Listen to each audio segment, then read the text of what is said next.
Okay, so thank you for joining today. My name is Cindy, and I'm a clinical pharmacist with personalized prescribing. This is the third forum that we've hosted where we discuss different topics related to pharmacogenomics. And today we will be discussing the impact of MAOA, MAOB, and COMT genes on antidepressant response. Before I go into the details on these three genes, I wanted to first discuss the importance of pharmacogenomics in antidepressant response in general. Although antidepressants are commonly used medications to treat depression and anxiety disorders, only about 50% of patients respond to initial treatment and only 30% experience symptom remission. This is important to note because each time a patient fails their treatment, it can translate to several months of prolonged illness, which can contribute to substantial disability associated with depression. But studies have indicated that genetic factors can account for some of the variability in drug response and side effects for antidepressants. This involves targeting genetic variations in both pharmacokinetic and pharmacodynamic processes. And so the pharmacokinetic variability refers to variations in a drug's absorption, um, distribution, metabolism, and excretion, which is likely to only play a minor role in overall drug response, whereas the pharmacodynamic variability results from interactions of a drug with its target molecules, which is likely to be the major contributor in determining overall antidepressant response. And so, if the pharmacokinetics is accounted for, and with a proper assessment of relevant pharmacodynamic variants, the existing antidepressant treatments can then be better optimized to increase the chances of a patient achieving successful therapeutic outcomes. And as I mentioned earlier, today we'll be focusing on three genes involved in the breakdown of neurotransmitters and how they can impact response to antidepressant therapy. I'll start with the MAOA and MAOB genes, which code for the enzyme monoamine oxidase A and B, respectively. This enzyme is responsible for the breakdown of various monoamines, while the MAOA enzyme breaks down serotonin, norepinephrine, and dopamine. The MAOB enzyme preferentially breaks down dopamine only. And MAOA also breaks down tyramine, which is found in foods like aged cheese, cured and smoked meats and fish, and other fermented foods. Both of the enzymes are found in the brain, in addition to other parts of the body. Because these enzymes are responsible for breaking down various neurotransmitters, they can play an important role in regulating our mood. And so high levels and high enzyme activity of MAO-A and MAO-B have been linked to psychiatric disorders, including depression. And this may be due to the high enzyme degradation and therefore lower levels of neurotransmitters, which are implicated in depression, such as the serotonin, norepinephrine, and dopamine, as well as the fact that the monoamine breakdown products can actually cause things like oxidative stress, inflammation, and cell death in the brain. And this illustration shows the role of the MAO-A and B enzymes in the breakdown of dopamine as an example. And as you can see, this occurs in both the synaptic cleft as well as inside the presynaptic neuron. The MAO-A gene has been studied extensively, and there have been different genetic variations that have been identified, which have been shown to influence MAO-A enzyme expression and activity. In particular, the G allele of the RS6323 has been associated with high expression and activity of MAO-A, compared to the T allele, which is associated with low expression and activity. In the general population, only about 9% of people have the variant GG for high expression of MAOA, and about 50% of people have the variant TT for the low expression of MAOA. However, in a PPI cohort of 266 patients that were tested who failed at least one antidepressant trial, the distribution of the MAOA variant was quite different compared to the general population.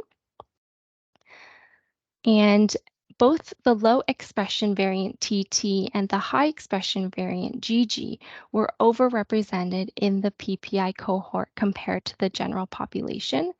And in the case of the high MAOA variant, this was an 83% overrepresentation. And this data is consistent to the studies which have associated the high activity MAO enzymes with depression as well as reduced antidepressant response. And this may be due to the fact that the high enzyme activity can counteract the serotonergic or noradrenergic action of most antidepressants, which may lead to a reduced overall response. When it comes to MAOB, RS1799836 polymorphism modulates the transcription of MAOB and therefore can determine the overall MAOB activity. In particular, the A allele has been shown to have higher expression and activity compared to the G allele, which can ultimately influence the levels of dopamine. In the general population, about 21% of people have the variant GG for the low expression MAOB, and 29% of people have the variant AA for the high expression of MAOB. In the same PPI cohort of 266 patients who failed at least one antidepressant trial, a similar trend to the MAOA gene was observed, in which both the low expression and high expression variants for MAOB were overrepresented in the PPI cohort, while the moderate expression or heterozygous variant was underrepresented compared to the general population. Another gene that we can consider when it comes to antidepressant response is the COMT gene, which codes for the Catechol-O-Methyltransferase or COMT enzyme. This enzyme specifically degrades norepinephrine and dopamine in the synaptic cleft. And COMT activity is particularly important in the prefrontal cortex of the brain, where the levels of dopamine transporters are low, and therefore dopamine breakdown is highly dependent on COMT activity. And this part of the brain is critical for things like memory, attention, cognition, and other executive functions, which can be dysregulated for people who are diagnosed with depression. And therefore, variation in the activity of COMT can modulate the efficacy and tolerability of antidepressants that are specifically designed to increase these particular neurotransmitters. A common variant for the COMT gene is the RS4680, which determines the level of activity of the COMT enzyme. This is also commonly known as the VAL to MET substitution. And so the A or MET allele has a 3 to 4-fold lower enzymatic activity and therefore can maintain higher dopamine and norepinephrine levels in the prefrontal cortex compared to the G or VAL allele. In terms of the frequency in the general population, both the GG high activity variant and the AA low activity variant are similarly distributed and found in about 25% of the population. A meta-analysis found that the GG variant was associated with superior response to high-dose bupropion relative to the GA and AA carriers for the treatment of depression. And these results are likely due to the high enzyme activity related to the COMT-GG variant, and therefore low levels of norepinephrine and dopamine in the prefrontal cortex, in which these patients might benefit from and may be good candidates for a drug like bupropion, which works specifically to enhance dopamine and norepinephrine activity. Some studies have also linked the A allele to risk of anxiety and irritability on stimulants, and that may be due to the baseline higher levels of these neurotransmitters in those with this variant. And so we have now briefly discussed the three genes MAOA, MAOB, and COMT, and hopefully we have a better understanding of their function and how they can individually impact response to antidepressants. However, because of the overlap in the function of these three enzymes in the breakdown of neurotransmitters, in order to fully assess the effect of these genes, it is important to actually look at them together in order to determine the overall enzyme activity and neurotransmitter breakdown. And so if you are to look at just the three polymorphisms shown here, there are a total possibility of 27 combinations that an individual may have. For simplicity, we've shown two straightforward scenarios to consider. And so in the first scenario, you have the MAO-A-GG, MAO-B-AA, and COMT-GG variants. And so a person with these variants would indicate high activity of all three enzymes and therefore low levels of the neurotransmitters at baseline. In the second scenario, you have the opposite. So we have the MAO-ATT, MAO-BGG, and COMT-AA variants.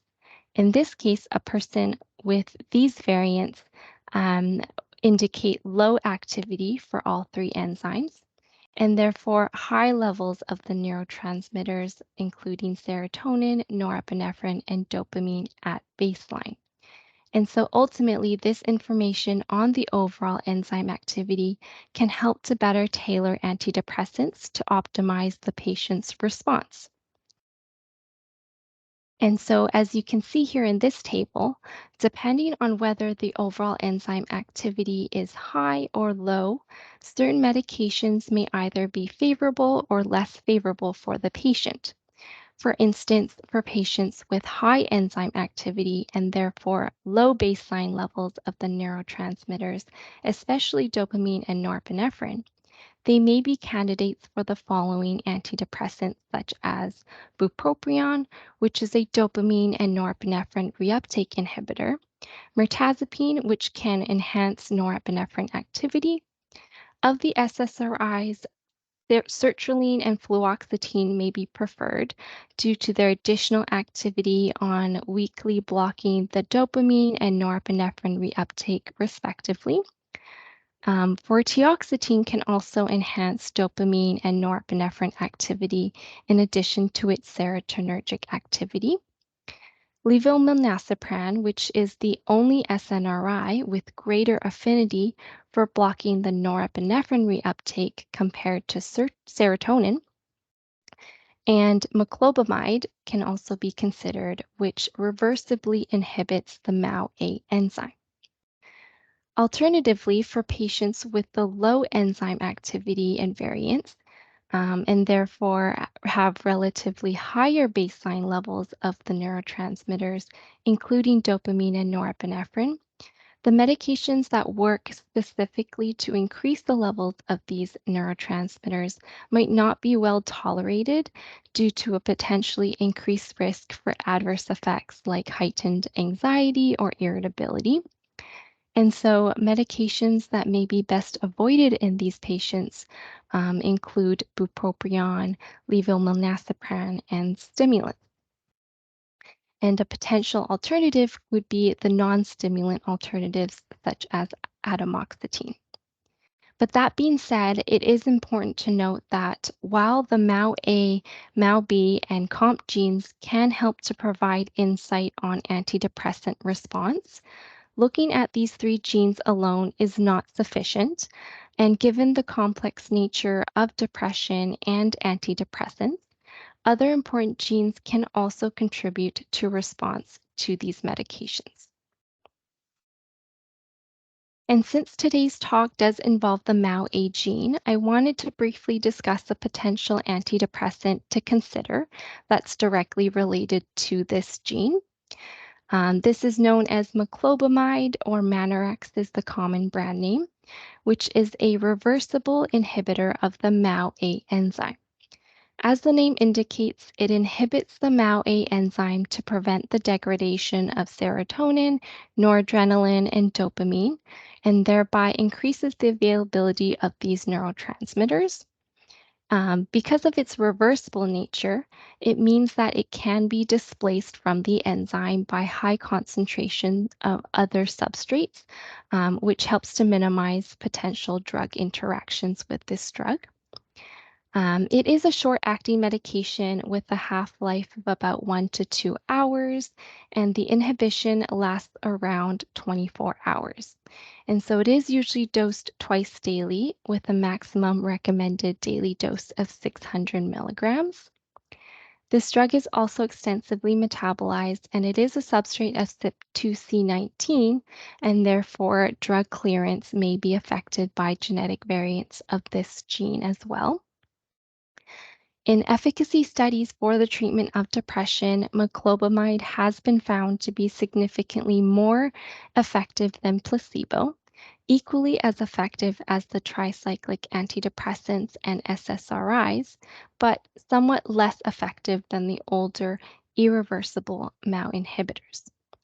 And if you are switching from another antidepressant to moclobemide, a washout period is required to help minimize any reactions such as serotonin syndrome. And usually it's considered to be at least 5 half-lives of the current antidepressant. So for most SSRIs or SNRIs, this will be around 1 week.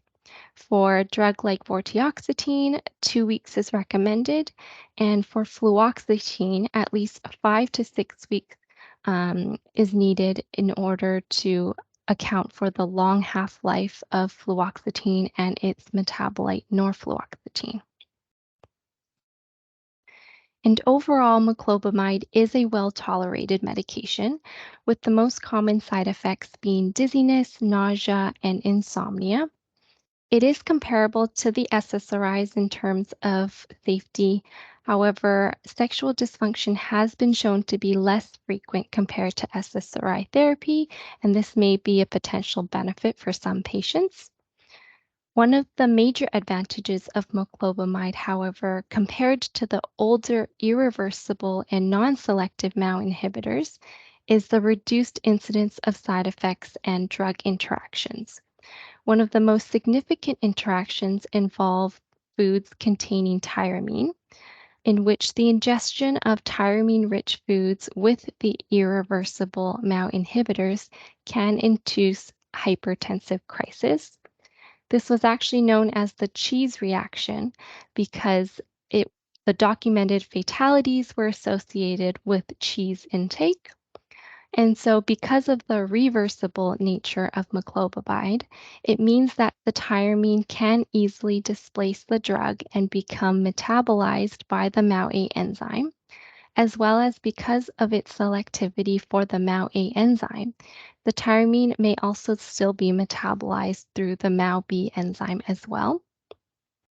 However, at higher doses greater than the recommended therapeutic range, moclobemide likely does lose its selectivity and reversibility, in which the risk of interaction with ingested tyramine might become clinically relevant. And so, based on the mechanism of action of moclobemide, this drug may actually be considered and a good candidate for patients that have the high expression MAOA gene in order to adequately block the highly active breakdown of neurotransmitters, including serotonin, norepinephrine, and dopamine. And so now just to summarize the main take-home points from today's discussion. We know that MAOA, MAOB, and COMT are all enzymes in the brain responsible for the breakdown of neurotransmitters implicated in depression, including serotonin, norepinephrine, and dopamine. And genetic variants of these genes can affect the expression and activity of these enzymes and have been implicated in depression and antidepressant response. However, the activity of these enzymes is only one aspect to consider when it comes to overall antidepressant response. And in order to fully predict drug response, we need to consider other important genes at play as well, including the CYP450 metabolism genes such as CYP2C19 and CYP2D6, which can help to identify the optimal dosing of antidepressants. The ABCB1 genes and the activity and expression of the P-glycoprotein at the blood-brain barrier to help determine the permeability of these drugs into the brain, as well as the HTR1A and SLC6A4 genes for the serotonin 1A receptor and serotonin transporter, especially in determining response to SSRIs. And while we have reviewed the ABCB1 gene, HTR1A gene, and SLC6A4 genes in our previous discussions, there are still more genes involved, such as other direct and indirect drug targets, and we will be discussing more of these genes in future sessions. But that pretty much concludes today's presentation. If we have any questions, feel free to type them in the chat and I'd be happy to go over that, or if you have any comments as well.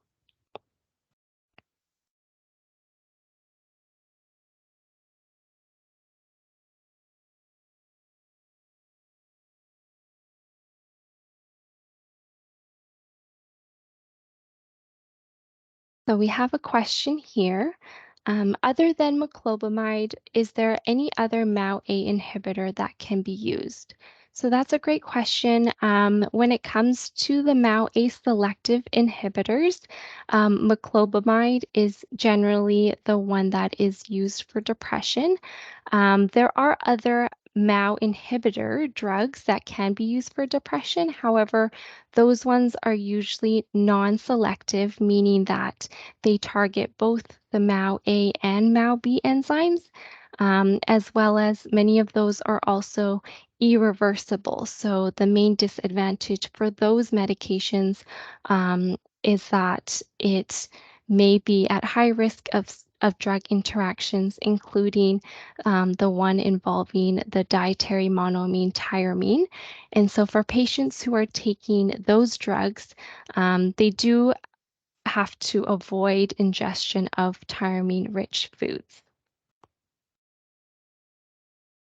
And another question that we have is there a COMT inhibitor? So that is also a great question. So there are COMT inhibitor drugs that are available. However, at this time, most of those medications have only been indicated and are only used clinically to treat other medical conditions such as Parkinson's disease. As you can imagine, with Parkinson's disease, it also heavily relates to dopamine regulation. And so the COMT inhibitors at this time have been reserved for treating Parkinson's disease, and usually it's used in combination with the levodopa for enhancing that dopamine activity. But at this time, the COMT inhibitor drugs have not been used for depression.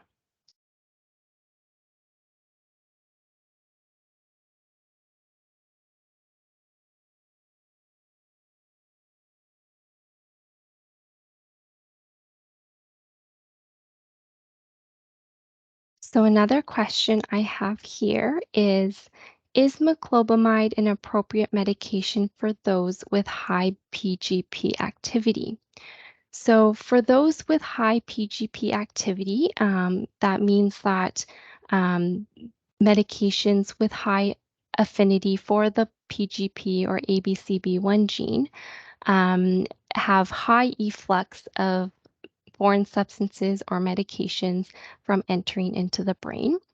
And from my knowledge, I do believe that moclobemide is not a significantly strong substrate for the PGP pumps. And so in that case, it could be an appropriate medication. Of course, considering other genes such as the MAOA gene would also be assessed. But from a PGP perspective, I do believe that it would not be a significant interference for that drug.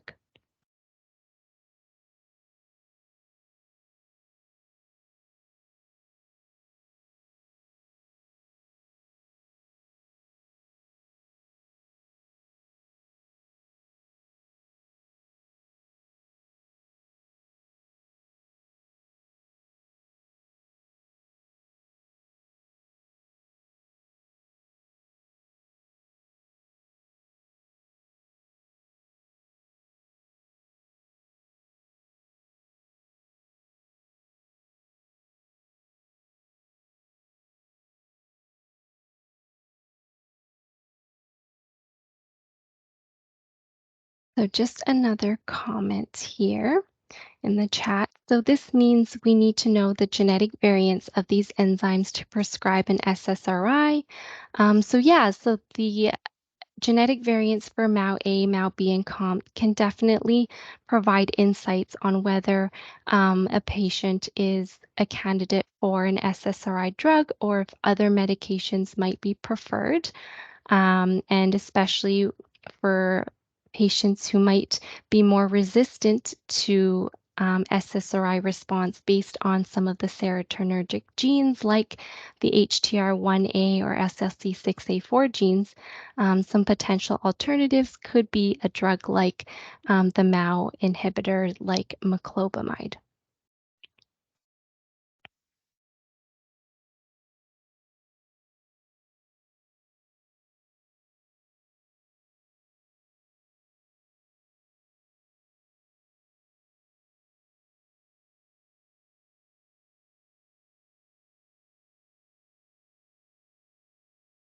Okay, great. So it sounds like that's all the comments that we have today. And so I just want to thank everyone for joining in today's presentation.